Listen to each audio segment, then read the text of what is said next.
Morning guys! Tara, samahan niyo akong gumawa ng breakfast ni Big Daddy. So for today's video, titimbangin po natin ang pagkain ni Big Daddy. Meron po tayong timbangan, mangkok, at oatmeal. So kailangan po natin ng 30 grams na oatmeal. Quaker oat po yan. So sabi po ni Coach, 30 grams lang daw po.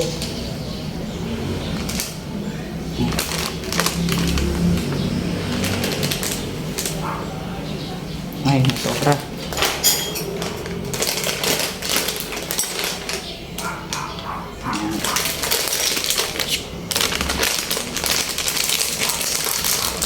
Pag gusto nyo itong magpapayat, ayan. At oatmeal po, good for the heart. Then, peanut butter. Skippy yan. Oh, isang kutsara lang po. Yan. Isang kutsara lang. Para lang may lasa yung oatmeal niya. Kasi bawal po muna ang kung ano ilalagay. Yun lang po ang sabi ni Coach. So, mamaya po, pag gising na siya, lalagyan ko na lang po ng hot water. Ngayon naman po, 5 itlog. Siyempre, hindi natin yan titimbangin. Hihiwalay po natin ang pula. Oops.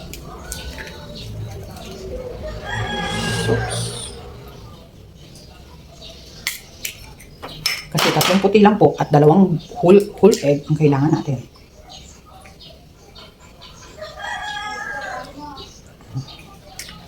So 3 egg na white lang and then 2 whole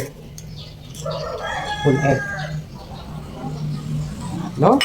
At ito po, pwede na niyang kainin. Pwede niya na po itong kainin. Mang itlog, yung 3, white lang po ang kukunin. And then yung 2, buo na po. Yun po ang capacity ng itlog na kailangan niyang kainin. Ngayon naman po ang gulay. Carrots, corn, beans, and squash. Pinagsama-sama ko na po para masustansya. Timbangin po natin. Sakto.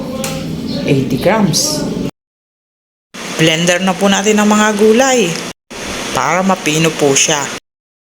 Pag pino na, ihalo na natin sa binati nating itlog at gawin nating vegetable omelette.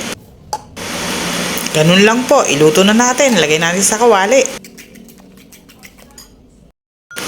Ipinrito ko lang po yan sa konting olive oil, pero kung wala naman po kayong olive oil, mantika, pwede na.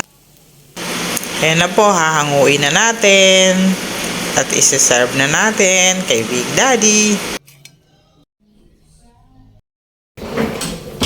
Good morning, baby.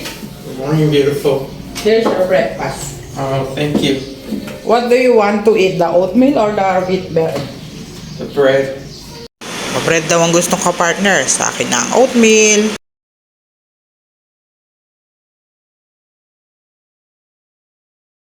Enjoy your breakfast, Big Daddy.